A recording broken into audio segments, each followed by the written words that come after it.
حضرت سعید بن ابی الحسن رضی اللہ تعالی عنہ کہتے ہیں کہ میں حضرت ابن عباس رضی اللہ تعالی عنہما کے پاس تھا کہ ایک شخص آیا اور اس نے کہا کہ اللہ تعالیٰ نے میرے ہاتھ میں صنعت رکھ دی ہے، میں اپنے ہاتھ سے تصویریں وغیرہ بنا کر بیچتا ہوں، اور اس نے جاندار کی تصویر کا اشارہ کیا۔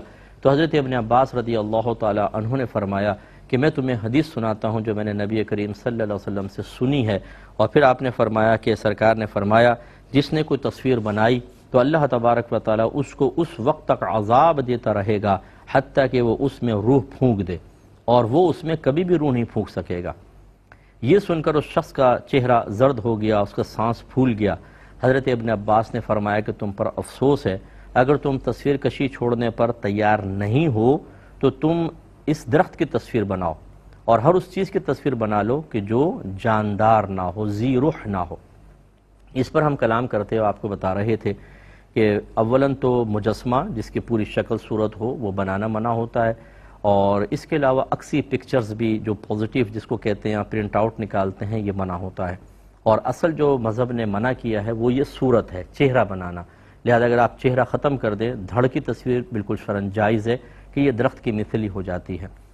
تو یہ پہلے دور میں آپ کو سمجھایا تھا کہ ایسے کیمرے تھے جن سے آپ پکچر کھینچتے تھے تو نیگیٹو پر پکچر آ جایا کرتی تھی، تو بلا ضرورت وہ نیگیٹو بنانا بھی منع تھا، اس کا پرنٹ آؤٹ نکالنا بھی منع تھا، یا پازیٹیو بنانا بھی منع تھا۔ لیکن آج کل ڈیجیٹل کیمرے وغیرہ آ گئے ہیں، ان کے اندر اکثر پکچر ان میں حقیقتاً پکچر بنتی ہی نہیں ہے، ان میں پکسلز ہوتے ہیں جس کو کیمرے متشکل کر کے خانے خانے ہوتے ہیں، ان کو جوڑ کر ایک پکچر سی نظر آتی ہے، لیکن حقیقتاً پکچر ہوتی نہیں، اس لیے پورا کھول کر دیکھ لیں آپ موبائل، آپ کو کہیں نظر نہیں آئے گی۔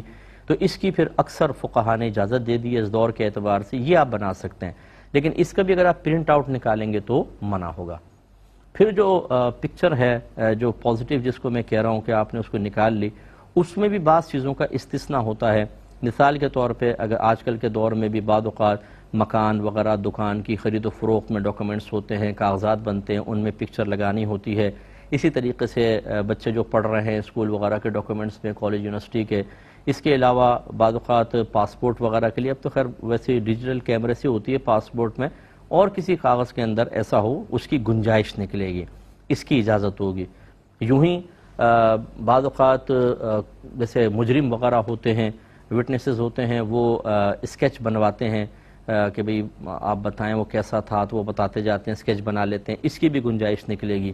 اس کے علاوہ بعض اوقات آپ نے دیکھا ہوگا کچھ مسنگ پرسنز ہوتے ہیں جو گم جاتے ہیں، گم شدہ ہو جاتے ہیں، تو پھر ان کے اشتہار لگا دیے جاتے ہیں مختلف جگہ، سپر مارکیٹ کے باہر، خاص طور پہ باہر کے ملکوں میں بھی آپ نے دیکھا ہوگا پکچر ہوتی ہے باقاعدہ، اس پہ مسنگ اوپر لکھے بھئی یہ اس طرح کا ہے۔ یہ ہمارے یہاں پر بھی ہوتا ہے، اس کی بھی گنجائش نکلے گی، کیونکہ اگر کوئی شخص کھو گیا ہے، اور بعض اوقات تو بعض ایسے ہوتے ہیں جو مخبوط الحواس ہوتے ہیں، یعنی بیچارے اپنے ہوش و حواس میں نہیں ہوتے ہیں، تو ان کی پکچر لگا دیتے ہیں کہ تاکہ لوگ دیکھیں تو ہاں بھی فلاں وہ پاگل سا نظر آیا تھا، اچھا وہ تو یہی تھا، تو مل سکتا ہے۔ ایسے چھوٹے بچوں کی پکچر لگا دی جاتی ہیں جو گم شدہ ہو جاتے ہیں، تو یہ چونکہ ایک صحیح مصلحت کی بنا پر ہے، اس کی پکچر پرنٹ آؤٹ نکالنا بھی جائز اور بھیجنا بھی جائز۔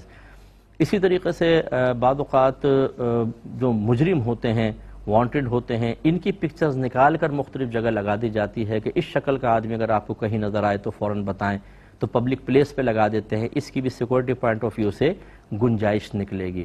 خلاصہ کلام یہ ہے کہ اگر آپ تصویر بنوانا چاہتے ہیں تو صرف ڈیجیٹل کیمرے سے بنا سکتے ہیں یا موبائل وغیرہ سے، اس کے علاوہ نہیں، اسے آپ محفوظ کر کے رکھیں، ٹھیک ہے۔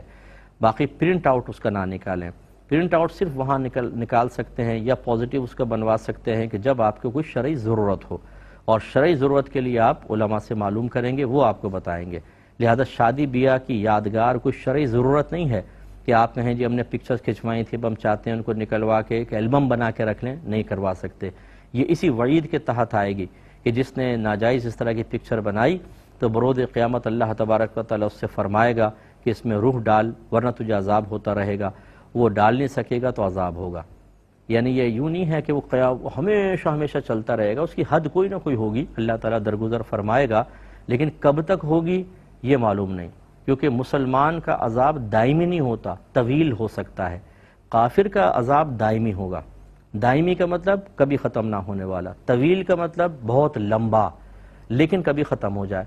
تو مسلمان کا عذاب لمبا اور طویل ہو سکتا ہے لیکن دائمی نہیں ہو سکتا. لہذا جو یہاں فرمایا کہ اس کو اس وقت تک عذاب دیتا رہے گا حتیٰ کہ وہ اس میں روح پھونک دے، اور وہ اس میں کبھی بھی روح نہیں پھونک سکے گا، تو مراد یہ نہیں کہ ہمیشہ چلتا رہے گا عذاب، کیونکہ روح تو کبھی پھونک ہی نہیں سکتا. ہاں طویل ہوگا. اب اس کی طوالت کیا ہوگی یہ ہمیں کیا پتا. یہاں پہ ہم ماچس کی تیلی جلا کے ہاتھ اس کے اوپر ذرا رکھ کر دیکھیں، صرف چند سیکنڈ کر ہی نہیں سکتے، ایک دم ہاتھ جلنا شروع ہو جائے گا.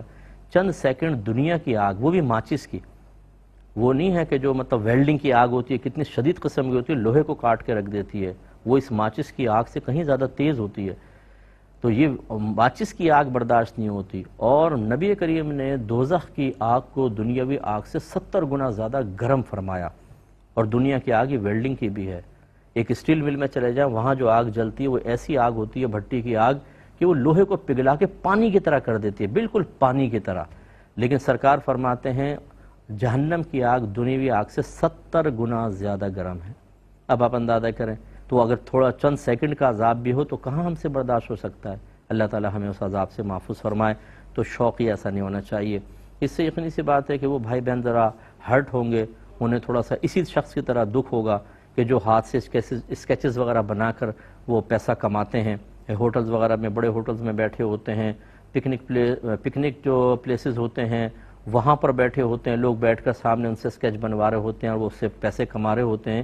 یہ حدیث ان کے لیے بہت ضروری ہے کہ وہ اس پہ توجہ کریں اور ایسا نہ کریں، اپنا ذریعہ معاش یہ نہ بنائیں. ہاں جیسے حضرت ابن عباس رضی اللہ تعالیٰ عنہ نے فرمایا کہ غیر ذی روح کی بنا لیں، درخت بنائیں، آپ پینٹنگ بنا لیں. آپ نے دیکھا ہوگا پہاڑ کی اور دریا کی منظر کشی کرتے ہوئے چھوٹے چھوٹے پرندے بنا دیتے ہیں، یوں یوں کر کے نا اڑ رہے ہیں بہت سے پرندے، لیکن ان کا چہرہ واضح نہیں ہوتا. اس کی گنجائش ہوگی، وہ جیسے میں نے آپ کو بتایا کہ اصل تو چہرہ ہوتا ہے. تو اسی طرح کوئی وہاں پہ گائے وغیرہ دکھا دیا آپ نے، گھوڑا دکھا دیا، لیکن چہرہ بالکل نہیں بنایا، گنجائش نکلے گی. اس طریقے سے کچھ چیز بنا کر آپ اس کو کمائیں تو یہ اللہ تعالیٰ اس میں بھی برکت دے دے گا. اگر آپ کے ہاتھ میں فن ہے تو آپ اس کے ذریعے کر لیں، اچھی خوبصورت تصویریں بنائیں، اچھی منظر کشی. کتنے حضرات ایسے ہیں کہ جو مختلف پلیسز پہ جا کر وہاں پر پکچرز کھینچتے ہیں وادیوں کے اندر فلاں جگہ کیمرے سے، اور وہ بے جان چیزوں کی ہوتی ہے، پازیٹیو نکال کے وہ اچھی قیمتوں میں بکتے ہیں، اس میں وال پیپرز وغیرہ بنتے ہیں. ان چیزوں کو اختیار کر لیں. یعنی اگر آدمی حرام سے بچنے کا ذہن بنائے خصوصاً آج کے دور میں، تو اس کا ذریعہ معاش کوئی محدود نہیں ہو جائے گا. اللہ تعالیٰ نے 10 راستے بتائیں، 10 راستے. آج کل کے دور میں تو رزق حلال کمانا، میں آپ سے یقین سے کہتا ہوں کہ کوئی ذرا انٹرنیٹ کا استعمال جانتا ہو، آئی ٹی کے شعبے سے تھوڑی سی واقفیت رکھتا ہو، اچھی ارننگ کر سکتا ہے. کیوں ہم خواہ اپنے آپ کو متنازع بنائیں؟ آپ بہت سے ایسے ہوں گے کہ جو ہماری بات کو رد کر دیں گے، برا بھلا بھی کہہ دیتے ہیں بہت سارے لوگ، لیکن اس سے آپ اللہ کے قانون کو نہیں بدل سکتے، اللہ کے اصول کو نہیں بدل سکتے. ہمیں اس شخص کی طرح کم از کم ہونا چاہیے کہ جو ایسی بات سن کر گھبرا گیا تھا، اس کا چہرے کا رنگ زرد پڑ گیا، اس کا سانس پھول گیا، یعنی ایک دم اثر ہوا اس کے اوپر. اللہ کے نبی کی بیان کردہ اس وعید نے اس کو ہلا کر رکھ دیا. ایک اندر مومنانہ صفت تھی تبھی تو نا. تو اس لیے ہمیں غور کرنا چاہیے اور ایسا ہرگز نہ کرے، یہی بہتر ہے.